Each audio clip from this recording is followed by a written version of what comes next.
Live from the Washington, D.C. area, it's the Inside Scoop, all the news that our viewers want to know. Now, here's the host. Welcome to the Candidate Forum for District 11 of the House of U.S. Representatives. The forum is sponsored by the League of Women Voters of the Fairfax area. We look forward to a lively and respectful discussion on the issues. The League of Women Voters is a 105-year-old organization, nonpartisan, that never supports or opposes a candidate or political parties. The forum is co-sponsored by 6 organizations, nonpartisan as well. All of these organizations are committed to supporting the democratic process by providing opportunities to hear directly from the candidates. We particularly thank the viewing audience, yes, you tuning in tonight. This is what American democracy looks like at its best, an opportunity to examine the issues factually, ask questions regarding the things most important to us, and explore the candidates' positions. I'm Katherine White. I'm your moderator tonight. I'm honored to be here. And if you have questions out there, please call the number on the screen, and that's 571-749-1142. Give us a call. That'd be great. And so let's move on to talk about why we're here tonight. The candidates for District 11 are Mr. James Walkinshaw and Mr. Stuart Whitson. Welcome, candidates. And I want to say that we will get to as many questions as we can tonight in the allotted time. So let me explain how this will run. Each candidate will have 1 minute for an opening statement. 1 minute. The order is determined by the order already on the ballot. After opening statements, candidates will have a question and answer segment, with each candidate will have 1.5 minutes to respond to each question. At the end of that question period, candidates will have a minute closing statement, and we have timekeepers here keeping time for the candidates with 30 seconds remaining and a stop sign. So let's get this candidate forum on the road. Your candidates' engines are started. Now, the opening statement from our candidate, Mr. Walkinshaw. Well, thank you, Katherine, and thank you to the League of Women Voters for holding this important forum tonight.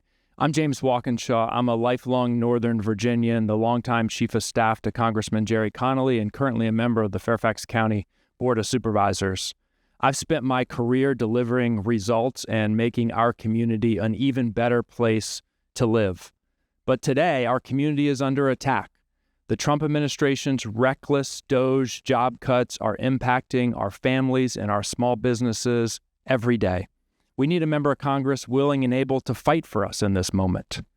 My Republican opponent will tell you tonight that he's sympathetic with our neighbors who have lost their jobs. But he won't tell you that his day job, as a highly paid leader of a political organization, is to help destroy jobs in our community by cheerleading for DOGE. He says he wants to be Trump's ally in Congress. I want to be your ally. I ask for your vote on September 9th so I can do just that.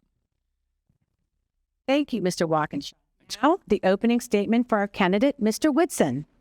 So thank you to the League of Women Voters and the other hosts organizing tonight's event. And thank you to my opponent for being here as well. My name is Stuart Whitson. I'm a proud husband of 20 years. I'm a father to 5 kids who attend school in Fairfax County. I'm also a U.S. Army combat veteran who led over 300 combat missions in Iraq, including a mission that led to the successful rescue of a hostage. I'm a federal policy expert, a former adjunct professor at Catholic University, and a lawyer admitted to the U.S. Supreme Court.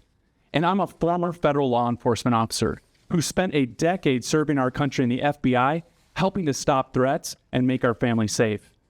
I'm running to serve the people in our district because we need someone who will make us safer, someone who will make our lives more affordable, someone that will empower parents and protect our kids. Again, my name is Stuart Whitson. Thanks to everyone watching tonight, and I look forward to answering your questions. Thank you, Mr. Whitson. So now, the most exciting part, question and answer period. And I would want to get this started. And again, it will start with Mr. Walkinshaw. You will have 1.5 minutes. And then also, Mr. Whitson, you'll be able to reply 1.5 minutes. Already. What are your top 2 legislative priorities, and why are these important? So my top 2 legislative priorities are stopping the reckless Trump administration DOGE job cuts and then rebuilding a federal government that works for us all. We have 80,000 federal workers right here in Fairfax, and every single night, families are sitting around their dinner table, and mom and dad are wondering how they will pay the mortgage, how they will afford groceries, because their job has been recklessly eliminated. And they aren't firing low performers. DOJ and the Trump administration are indiscriminately firing federal workers, canceling and pausing contracts for small businesses, including veteran-owned small businesses in our community. So legislative priority number one for me will be putting a stop to that. After that, we will have to rebuild from the damage that's been done. That means working agency by agency to undo what's taken place and build back even better. And I think with the incredible talent that we have here in Northern Virginia, in our community, getting those folks back into federal agencies where they belong, we can do that. I'm in the middle of drafting legislation that would require any president, Democrat or Republican, to come to Congress before they can restructure or downsize federal agencies in a significant way, the way that the Trump administration has been done. And I'll introduce that on day one. Thank you. Thank you. Mr. Whitson. So my top two priorities would be, first and foremost, restoring public safety, and second, empowering parents. And so if I put public safety first on purpose, because if we don't feel safe in our communities, in our schools, and on our streets, then nothing else matters. My opponent has a history of soft on crime policies and other efforts that have actually made us less safe in our community. He's a focus on sanctuary city policy, which has encouraged people to come into our district who shouldn't be here, violent criminals who are bringing crime. He's also defunded the police. And so there was a time when crime was on the rise in Fairfax County, and we were short 200 law enforcement officers. And my opponent voted to give himself a $30,000 pay raise. And in the most recent budget in Fairfax County, he voted to eliminate 63 law enforcement officers. This is the wrong approach. So my approach instead would be to work with federal agencies to help promote joint task force with states to focus on violent crime. I'd also strengthen criminal laws to make sure that the most violent criminals are taken off the streets and kept off the streets. Recently, we had an abduction in plain daylight at Fair Oaks Mall. This was a person that had 30 prior convictions, and he was released with no bail. That is a big problem. That's something we have to stop. And so that's something I'll be committed with. Thank you. Thank you. Now the next question we will go, since we started with you, we'll go to Mr. Whitson. Thank you. Both government and tech jobs have been lost by many people in the 11th Congressional District. How can Congress track the impact of this lost employment? What can be done to support these workers and their families? So first and foremost, any employees in our district who've lost a job, who work for the federal government or any sector, my focus is trying to help them find a new opportunity. And so for Congress, how do we do that? We have to create economic opportunities in our community. We have to lower taxes to put money in the pockets of small businesses so they can create jobs. We have to find ways to attract new companies to bring jobs to our community. And that's how we solve the problem. But the problem is my opponent has, whenever we've had an opportunity to bring jobs to the community, he's actually gotten in the way of those opportunities. And so recently we had a company that was going to bring 800 new jobs to Fairfax County. And get this, the average salary for those positions, those 800 positions, was $150,000. And so if we want to help solve the problem and get people jobs and get them back to work, we have to attract those kind of companies into Fairfax County and into our district. And so how do we do that? We do that with lower taxes, and we do that by promoting an environment where businesses are welcome. And so that's what I'll do if I get an opportunity to serve the people in our district. So the first thing that we have to do is stop the bleeding. And we have to go to Washington and fight DOJ and fight the Trump administration's reckless job cuts. And it's not just the job cuts that are impacting our local economy now. The chaotic tariff policy is impacting our local and national economy. We've seen a significant slowdown in GDP growth since President Trump took office, in large part because of these tariff policies. The so-called Big Beautiful Bill, which I call the Big Ugly Bill, is going to raise ACA, Affordable Care Act premiums for Virginia families by $1,200 a year. So we're getting a triple whammy from the Trump administration and Stuart Whitson.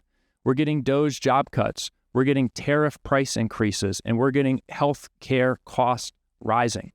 With respect to our local economy, the good news is in Fairfax County, we have been working for many years to diversify our economy. In contradiction to what Stuart just said, we had a major economic development announcement just last week with a major German corporation bringing jobs here to Fairfax County. We've also worked very hard, and I think still have a shot, to ultimately bring the FBI headquarters here to Fairfax, something that Governor Youngkin and I agree on. But Stuart, you disagree. You actually said the FBI headquarters shouldn't be in Virginia because of, quote, the politics of it. You said the FBI headquarters shouldn't be here because there's too many Democrats who live here. That is a major economic development opportunity for us, and we can't afford someone who will politicize it the way that Stuart has. Right. Let's go to our next question. This goes to Mr. Walkinshaw. According to a recent article in the Washington Post, in 2000, the typical price of a single-family home was 3 times a family's annual income. Today, it's 6 times. What steps would you take to address housing affordability? So I'm very proud of the work that I've done on the Board of Supervisors to increase access to affordable housing.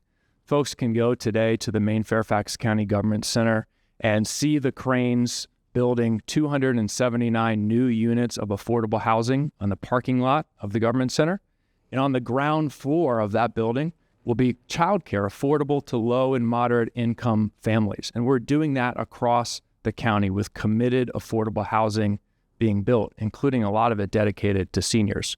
But we also have to increase the supply of housing. I'm a believer in the market.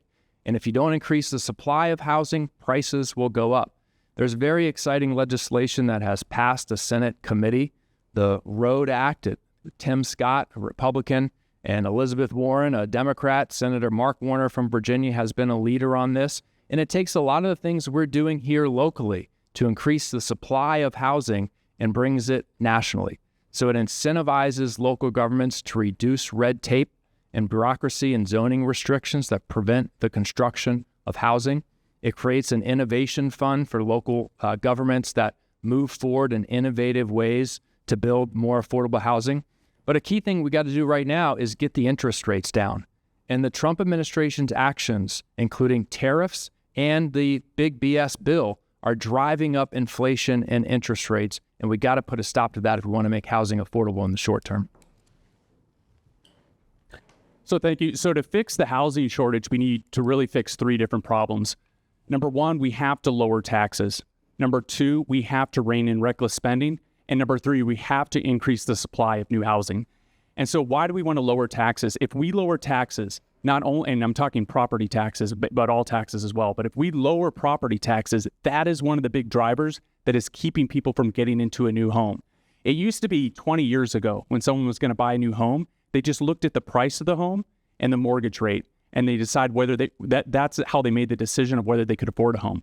But now real estate taxes have gone so high that that's now part of the calculation. We have to bring that down. And so in the last 10 years, real estate taxes have gone up 60% in Fairfax County. And my opponent, even with that rise, he voted for a 7% increase to the real estate tax. That's a big problem. The other thing we have to do is rein in reckless spending.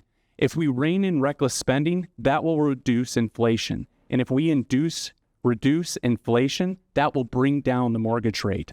And so the last thing we need to do is we need to increase the supply of new housing.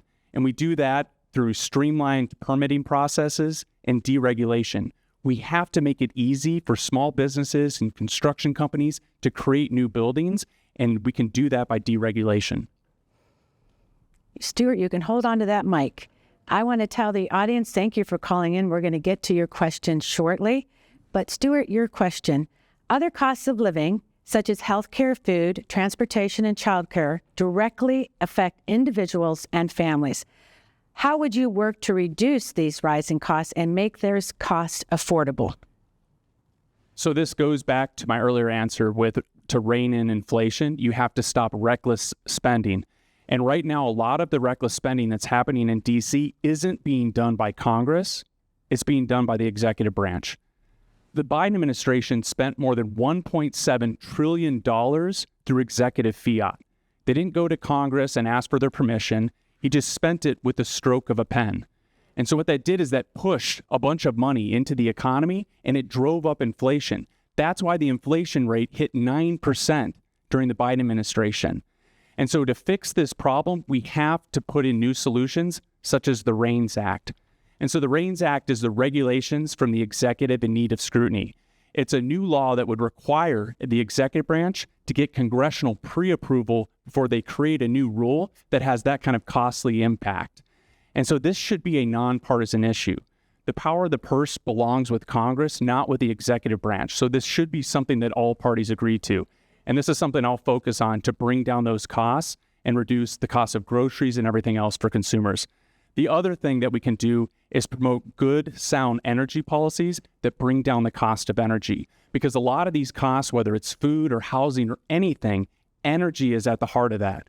If energy can be made cheaper, then that will bring down the price of products, including groceries. So the most immediate and important thing we can do to address affordability on the issues that you mentioned is to repeal Trump's big BS bill, because all of the issues that you mentioned there will become more expensive because of this bill. 17 million Americans will lose their health care coverage. And we know what happens when folks lose their health care coverage. They still get sick, they still get injured, and they still show up in our emergency rooms, costing all of us. We know that this bill will raise the average Affordable Care Act premium for Virginia families by $1,200 a year. Stuart mentioned energy costs. I agree. We got to bring down energy costs. The big BS bill will raise average energy costs for the American family, the average American family, by $400 a year. So start adding up all of those numbers that this bill will cost American families. And then on top of that, add the $1,200 a year Trump-Whitson tariff tax that American families will pay. We cannot afford any more of this administration's policies. So the most important thing we can do to address affordability is to repeal this bill. With respect to childcare, we run a very successful childcare subsidy program here in Fairfax County where low and moderate income families can get support in paying for their childcare. We need to expand programs like that with additional federal funding. Thank you. You can hold on to the mic. Next question, and then we'll get to the audience. We have some great questions coming in. Thank you. Given that Medicaid plays a critical role in funding health services for children with disabilities in school, how do you respond to the recent Medicaid cuts approved by Congress? And how will you work to protect Medicaid for children and families? Well, the expansion of Medicaid in Virginia, which was ultimately, thankfully, bipartisan.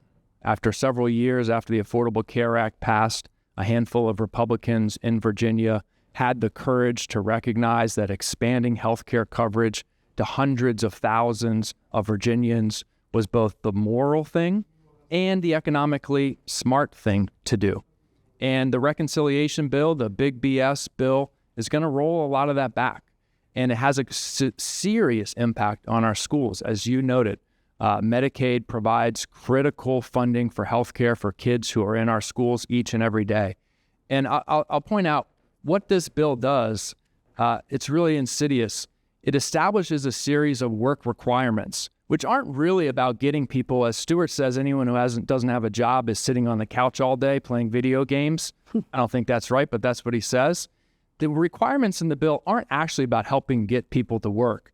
What they are is creating so much paperwork, so much bureaucracy, so much red tape that state and local governments who administer the programs and the individuals trying to access the benefits that they deserve will be buried in bureaucracy and red tape and won't be able to access them. Imagine a working mother, a single mother, attempting to fill out paperwork after paperwork after paperwork to get health care for herself and her family, and because of this bill, she won't be able to.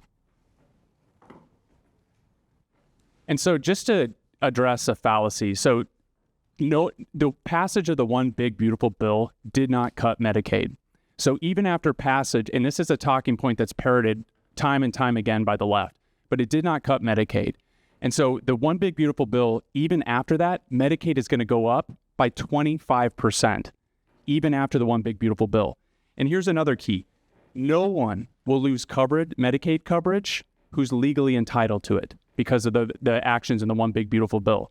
But the people that will lose Medicaid coverage are people that aren't. And so that includes 1.4 million illegal aliens that were receiving Medicaid coverage. That includes more than 5 million people who were dual enrolled in Medicaid. And so what does that mean? That means they were receiving Medicaid benefits in 2 states at the same time, contrary to the law. And so what the One Big Beautiful Bill did is it said, no, you can still have Medicaid coverage in the state where you live, but we're going to stop it in that other state. That's going to save the country $12 billion. And so CBO called that a cut to Medicaid. They called moving 1.4 million illegals off the program a cut to Medicaid. Those aren't cuts. And so we have to use facts.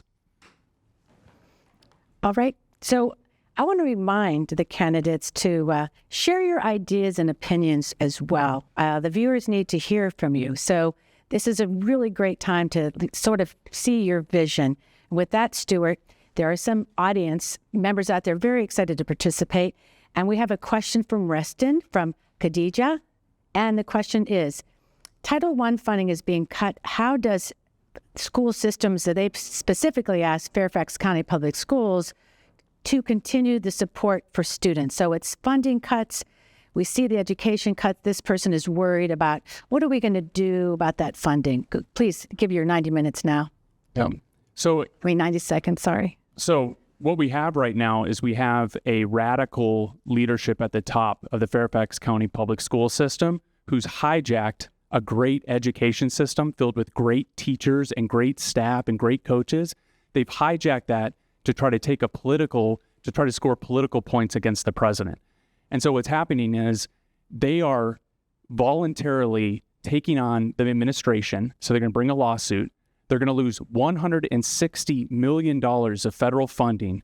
And what are they doing that for? What are they fighting for? They're fighting to give boys the right to be in girls' locker rooms. That's what they're fighting for. And so their claim is that a boy that identifies as a girl has a civil right to go into a girl's locker room and watch them change and to be in that locker room. And so what's happened is the Trump administration has said, no, that's not the case. Women and girls have a civil right that when they see a sign on a door that has a picture of a woman, that they can go in there and know they're going to be safe and that there's not going to be someone watching them change. It's about privacy. It's about dignity. And so I'm a father of 5. 3 of my kids are young girls. Sometimes I take them to the pool and we go to and bring them to the bathroom to change. I can't go in there with them. They have to go in there by themselves. The policies that they're trying to push are putting our girls in danger, and we have to stop it now. I don't think Stuart addressed the question about the importance of Title I funding, but he did misstate the situation with respect to Fairfax County Public Schools. First of all, our schools remain world-class to this day. They continue to outpace almost all of the schools in the Commonwealth of Virginia, including those schools with school board members dominated by folks from Stuart's party. We beat them every day. Test scores, graduation rates. Our schools are world-class. It's also the reason businesses from across the world come here to Fairfax County. They recognize, the market recognizes what politicians like Glenn Youngkin and Stuart don't, that we have great schools.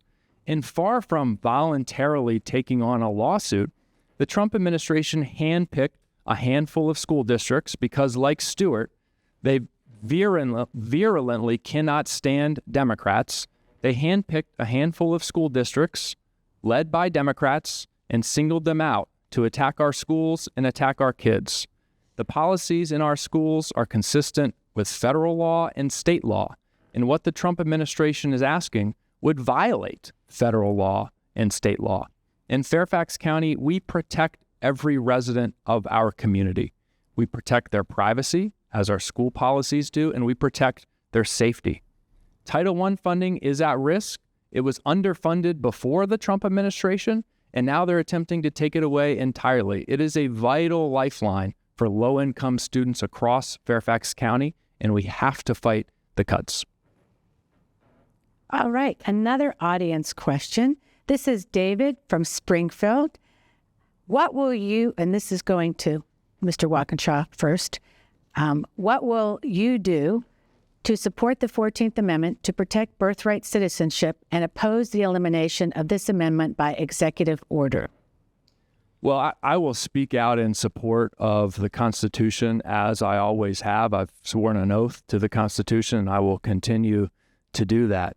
The President of the United States and some of his supporters are flat out wrong. They misunderstand or haven't read the Constitution with respect to birthright citizenship, and we have to speak out and call that out and defend it.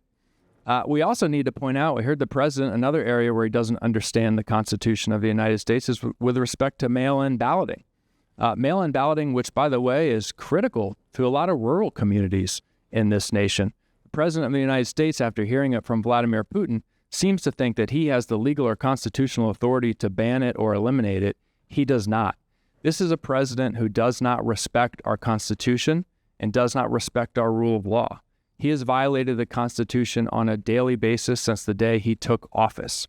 And all of us as Americans, Democrats, Republicans, independents, who care about our Constitution, who care about the rule of law, who care about our small d democracy, have to have the courage to speak out. And I am grateful to a lot of Republicans who have had that courage, Stuart. And I hope one day, maybe you'll find it in yourself, to find that courage to speak out against this president who violates our Constitution and our rule of law each and every day.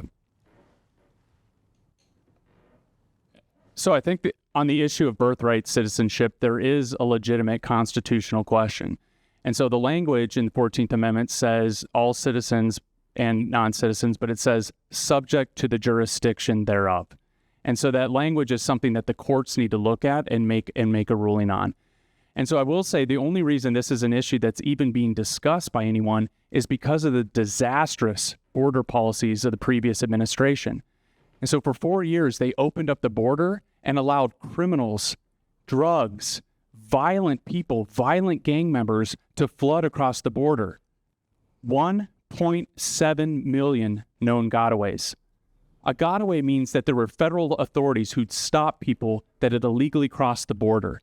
And they looked over and they saw others illegally crossing the border, and they couldn't leave this group. They had to let them cross. So this is Biden's own numbers, 1.7 million known gotaways coming across the border. And so what did my opponent do during this time? He supported a sanctuary policy that invited criminals, drug dealers, MS-13 gang members to come into our community and to bring the drugs and to bring the violence. And guess who this is hurting the most? This is hurting our legal immigrant community the most. Their MS-13 gang members are coming into our schools and they're recruiting young Hispanic males to a life of crime. They're brutalizing young women. And so we have to stand up for this and stop it. Again, Stuart, I'm going to ask a question, and it's going to be from the League of Women Voters. What is your position on current U.S. tariff policies, and what do you see tariffs impacting households and small businesses in our region? How do you see tariffs impacting households and small businesses in our region? So I think, short-term tariffs are bringing in a lot of revenue, but I would make sure you understand tariffs in the context of how the president is using them. And so I think he's using them in a couple different ways. So part of it is creating what they call reciprocity. And so for years and years, other countries have charged us exuberant tariffs, so huge amounts of money to us, but we haven't done the same. And so what the president is trying to do is make an equal playing field. He's trying to make, if one country is charging us 10%, then he thinks it's fair for the U.S. to charge that country 10%. He's trying to create that parity between the two. The other thing the president doing is he's a negotiator. And so if companies or countries are taking advantage of us, he's coming in with a negotiating position and he's getting them to come to the table and meet him halfway. And so again, the economic benefits, I'm not an expert on tariffs, but I will say the reporting, there was a lot of doom and gloom reported that would supposedly come from this. So far, we've seen a lot of revenue raised, but again, we'll have to monitor it. But again, it's about creating a fair playing field between our country and other countries, because at the end of the day, that's just fair. If one country is going to charge us 10% for tariff, then we should do the same. So the first thing to understand about a tariff is it's just a fancy word for a tax. And it's a tax that ultimately consumers are paying and will continue to pay. And it's the worst kind of tax. Nobody likes any kind of tax, but a tariff is the worst kind of tax because it is a regressive tax.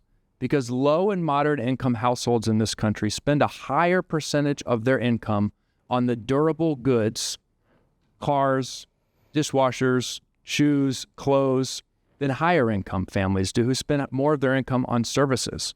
So it is a tax that is hitting working families hard to the tune of $1,200 a year.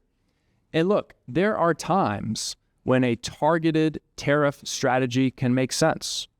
I would be open and would even support a targeted tariff policy to address China's cheating in the global trade regime. There is no question, Donald Trump is right about that. China cheats when it comes to trade. But the way to take on China and beat them is to build alliances, to work with our allies and use the combined market pressure of the United States and our allies to put real pressure on China. Instead, we have tariffs on Canada. We should be working with Canada. We're putting tariffs on Japan. We should be working with Japan to stick it to China. Trump is losing the trade war to China. All right, thank you. And this will go back to Mr. Walkinshaw.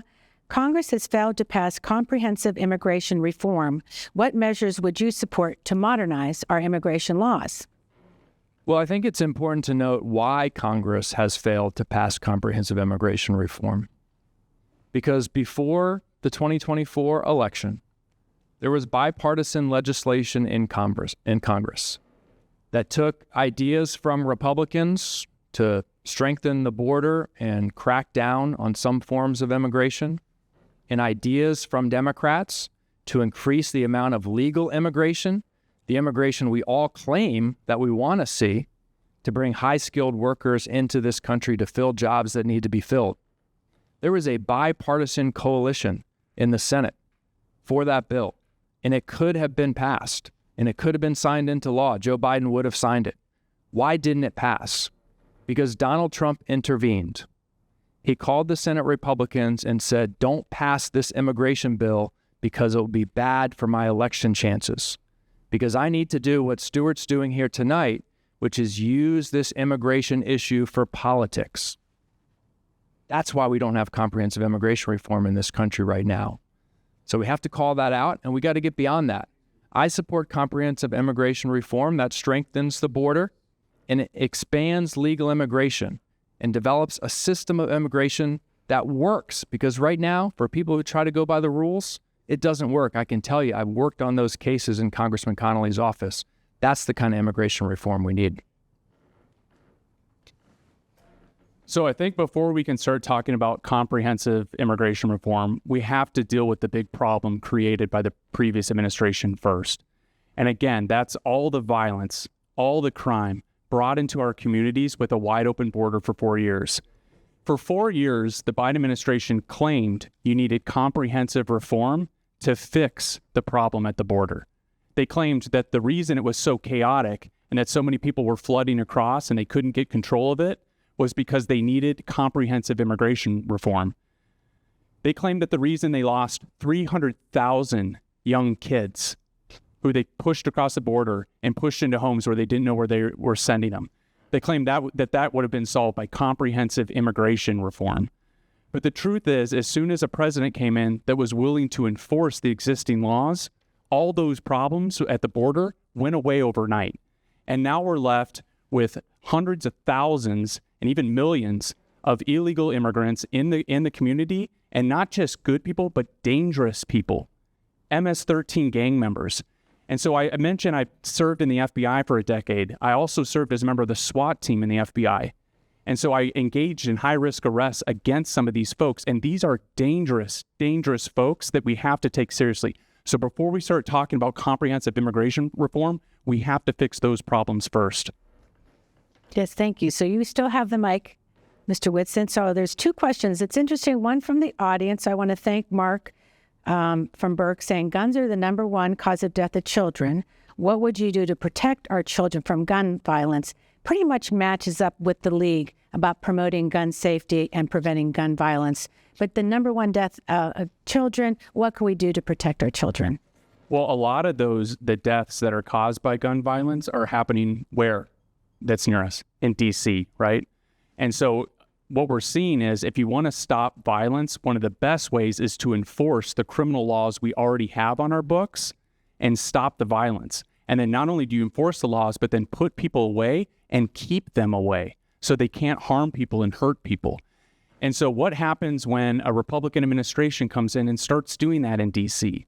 The left, they can't control themselves. They just blindly oppose everything that the other administration does. And that's the problem with politics these days. This should be common sense.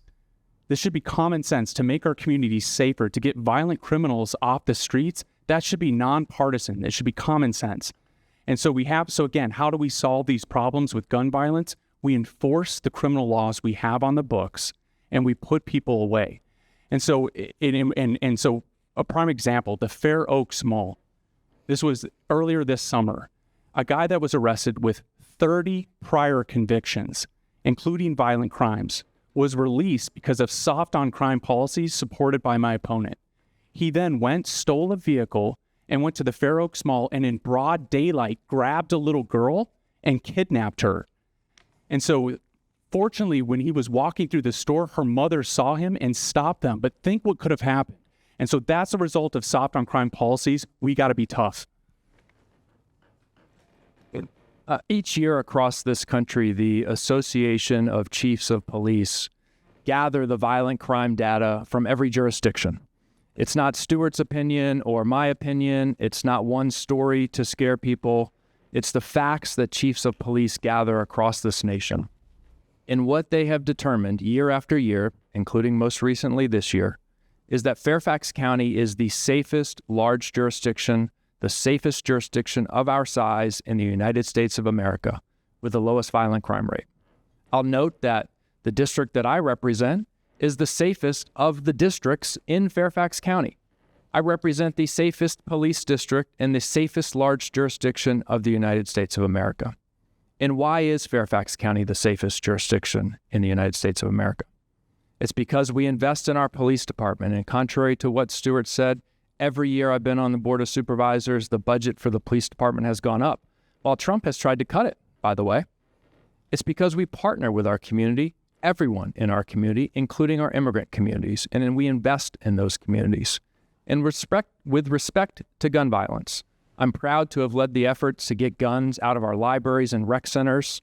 I'm proud to have helped lead the effort to highlight our red flag law to keep guns out of the hands of domestic abusers and people with serious mental health conditions. And those are some of the reasons that we are the safest large jurisdiction in the United States of America. Thank you. We're going to take another online question. Thank you for calling in. It's great to see democracy working. And this is going to be starting with Stuart now. Right? We're on to, sorry, you're right, Mr. Walkinshaw. And this is an important question that came in. And this one is from Isabel in Reston. If elected, what would you do to protect reproductive health care and support an abortion ban nationwide? Well, I would not support an abortion ban nationwide. I am pro-choice. This is an area where I don't think government has a role to play. I do not think politicians and the government should be placing themselves between a woman and their doctors.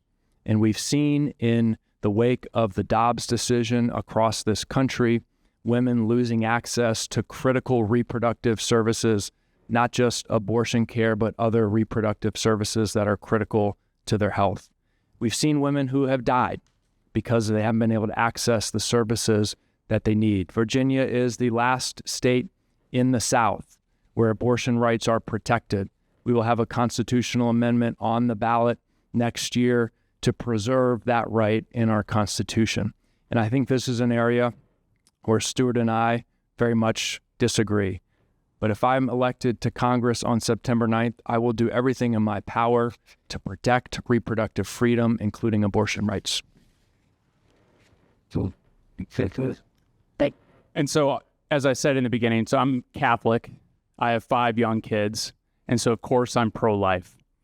But I think as a nation, we don't do enough to take care of moms and babies, not just in the lead up to birth, but long afterwards.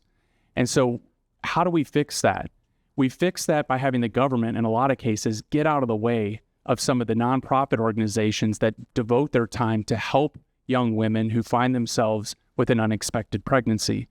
One of the great groups that I've had a chance to volunteer with, along with my son, is called A Woman's Choice. And basically what they do is after a woman has had a baby unexpectedly, they give her a ton of support. But one of the things they do is once the baby gets big enough to go into a crib, is they have volunteers come in and bring the crib to the home and help assemble it.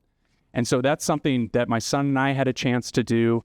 It was a great experience, obviously, but it's just an example of the kinds of things we could do to help moms and babies, again, after the baby's born. The other big thing we have to do is make it easier for really good families to adopt kids. I mean, I think we all have good friends who maybe struggle to have a baby of their own, and their dream is just to be able to adopt a child, but they go years and years trying to navigate through the process and make that happen. And so it shouldn't be that way in America. It should be easy. And so we need to fix that process and try to help both families. Yes, thank you. Okay, this will be for Stuart.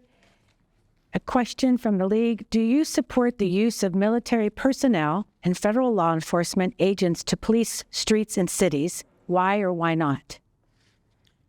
So it depends on this circumstance. So obviously the issue that this may be giving rise to, I'm going to guess, is the actions going on in the District of Columbia, the federal District of Columbia. And so it's important to note that the president does have control over the district, as does Congress. And so even the laws that are passed locally have to go to Congress to get approved.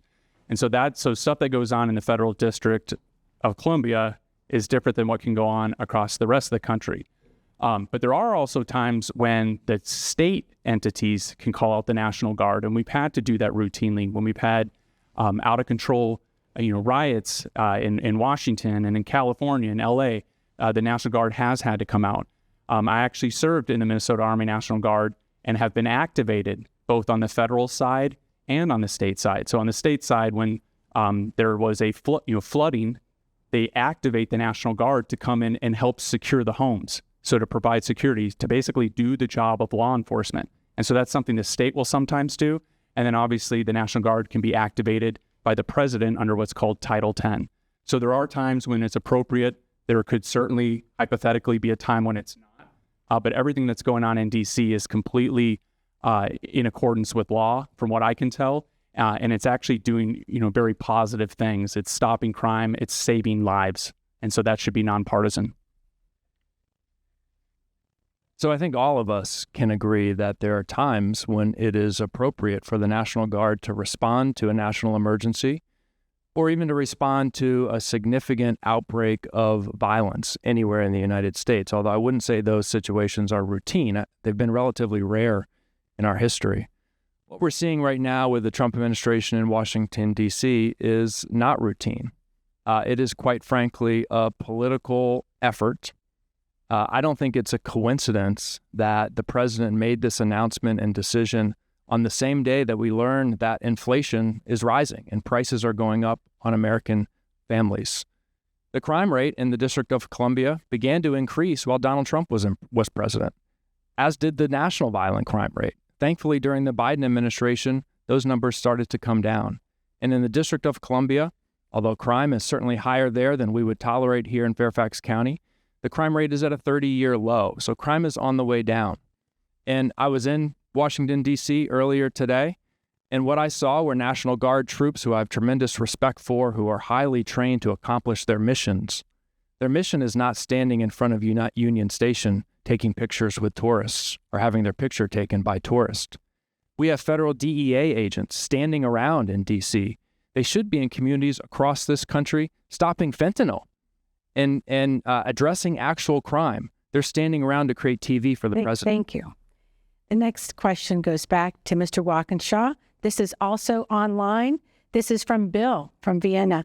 The biggest problem is the ongoing conflict in Gaza.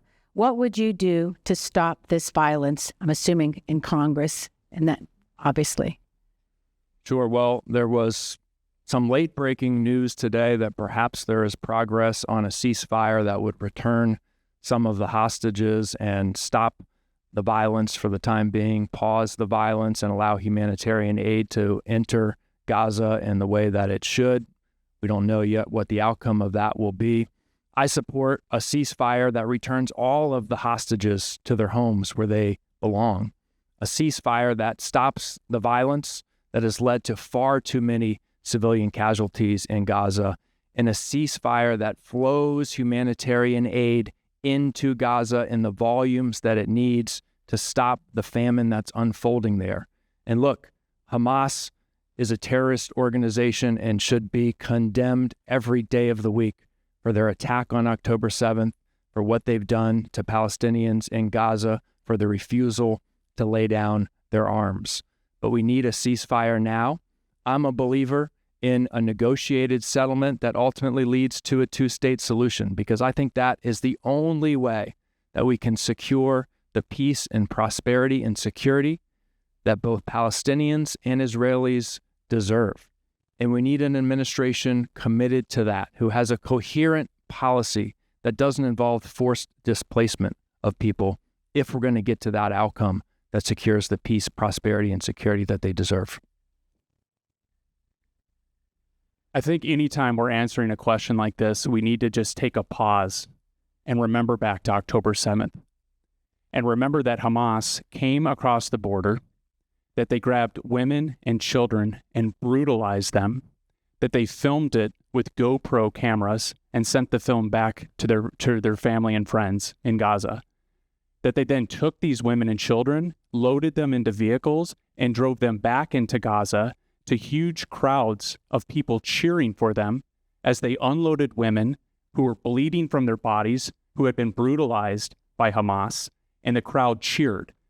And so we have to remember that whenever we're talking about what's going on here, is that this was a situation that isn't a two-sided situation. This was a situation that was started by Hamas with the support of Iran, and that Israel has a moral obligation to respond and keep their people safe. So we have to start with that realization.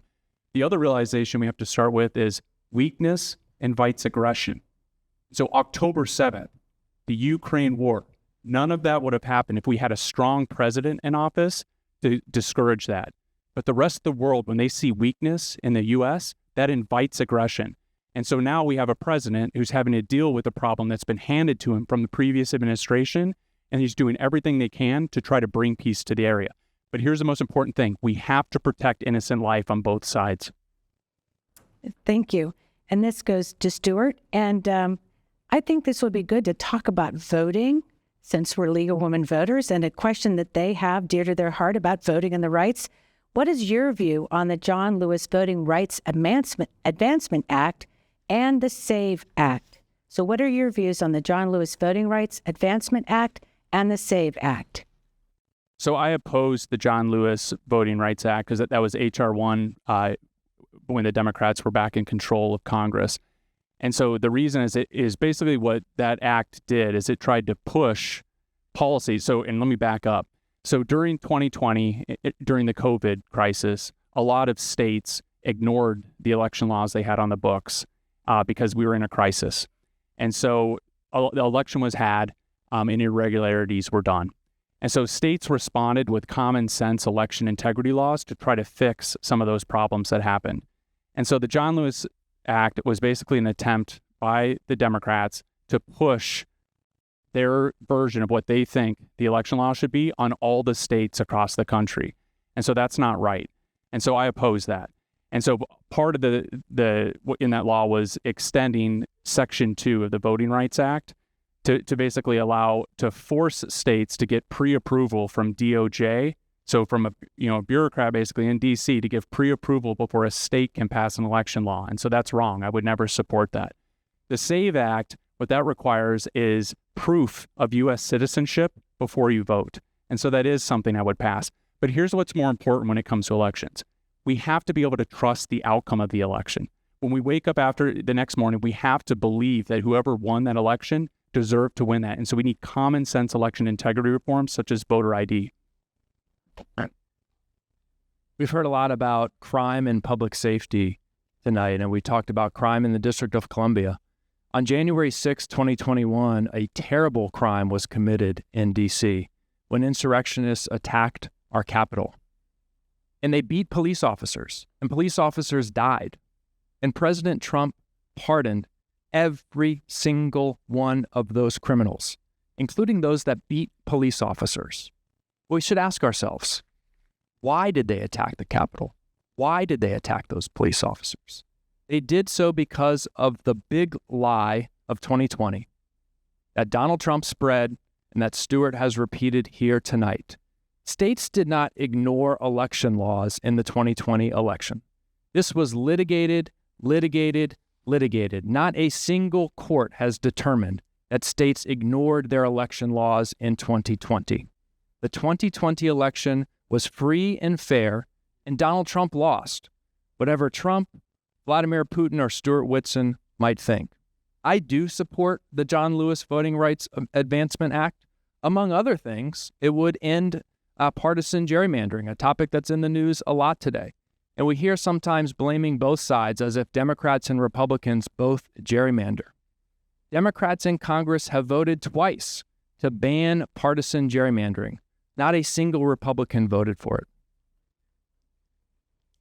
All right. So our last question of this part of the debate, the forum, we go to, that would be Mr. Walkinshaw.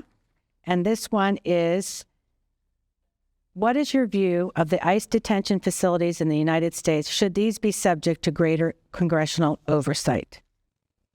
Well, federal law is very, very clear and provides Congress and members of Congress access to ICE detention facilities to conduct oversight. And unfortunately, we have seen the Trump administration, because it appears that they don't want people to know exactly what's taking place in those ICE detention facilities. They have placed barrier after barrier after barrier on members of Congress who attempt to access those facilities and conduct that legal oversight. So we need members of Congress willing to conduct that oversight. I certainly would do it. Stuart, I hope you would join me in making that pledge to visit detention centers and conduct that oversight. The American people deserve to know what's going on. And whatever we might think about the immigration issue, we should be able to agree, Democrats and Republicans, that anyone who is being detained by the United States government should be treated humanely, with access to water, with access to food, with access to clean quarters and a safe, reasonably comfortable place to sleep. And without strict oversight of those facilities, we just don't know. There are many, many reports from family members of individuals who have been detained there, some American citizens, by the way, who they have mistakenly detained, who have said there are inhumane conditions in those facilities, and the Trump administration wants to keep that hidden. So I'll be brief, but I just want to take a moment to say thank you to the ICE, all the ICE officers, all the law enforcement officers, all the others who are working so hard to bring order back to our country and to get violent murderers, violent rapists, pedophiles, and others off our street. Thank you so much for the hard work you do. I'm sorry that some people in Congress don't support you. I'm sorry that people throw rocks at you. I'm sorry that people threaten you and yell at you as you're doing your job. But just know that there's many of us that appreciate you, and we're grateful for what you're doing, and we appreciate what you're doing to help make us safe. And so, of course, that question, of course, if Congress wants to have oversight and look at a detention center, of course I would support that. But we're go to our closing statements. And remember that it will, just like when we open, you'll have a minute and we will reverse the order. So this time, Mr. Stuart Whitson, you get to go first. All right, thank you. All right, thank you to the League of Women Voters and the other sponsors hosting tonight's event. And thanks to my opponent for stepping up and running. And thank you to the viewers watching at home. As you can tell from tonight's discussion, voters in our district have an opportunity to choose between two very different candidates with very different backgrounds and very different visions for our future. I'm a U.S. Army combat veteran, a former federal law enforcement officer, and a proud father of 5 school-aged children. I've spent my entire career fighting to defend our country and the values that make it great. And I love our country. I'm proud to call myself an American. And I truly believe that the best days for us lie ahead if we can just work together to restore common sense, protect our families and kids, and put people before politics. Again, my name is Stuart Whitson. Please vote for me before September 9th so we can help future generations be just as proud to call themselves Americans as we are today. If you want to learn more about my campaign, visit whitsonforcongress.com. Well, thank you to the League and all of the partners of tonight's event, and thank you, Stuart, for being here and stepping up to run. This race is about who we trust to stand up for Northern Virginia at a moment when our values, our jobs, and our community are under attack by the Trump administration. I've spent my career solving problems here, working alongside Congressman Jerry Connolly and serving you on the Board of Supervisors. I know how to fight and how to deliver. I've delivered on housing affordability. I've delivered on a cleaner local environment. I've delivered on public safety, and I've delivered on spurring economic development and economic growth. My opponent says he's sympathetic to those of you who have lost your job because of the Trump administration, but he helps to run an organization that celebrates those federal job cuts as our families here are in pain. Let's send a message, not just about our district, but about our country. I ask for your vote on September 9th. I want to thank the League of Women Voters in the Fairfax area. The audience, thank you for all your questions. They're so good. Sorry we didn't get to many of them. The candidates for stepping up to run. Inside Scoop, and that's everybody's favorite public access channel. As the League likes to say, voting is people power. When we vote, democracy wins. But make sure you have a plan. Please go online, visit Fairfax County Office of Elections. Remember, only voters in the 11th District get to vote in the special election, and early vote is in full swing. So make sure you get to it. August 29th, more voting sites open. And also, that's the last day to apply for your mail-in ballot. Last day of early voting is September 6th. Election day is September 9th. Whoever you support, your vote is your voice. When we all vote, we win. Thank you. Have a great evening.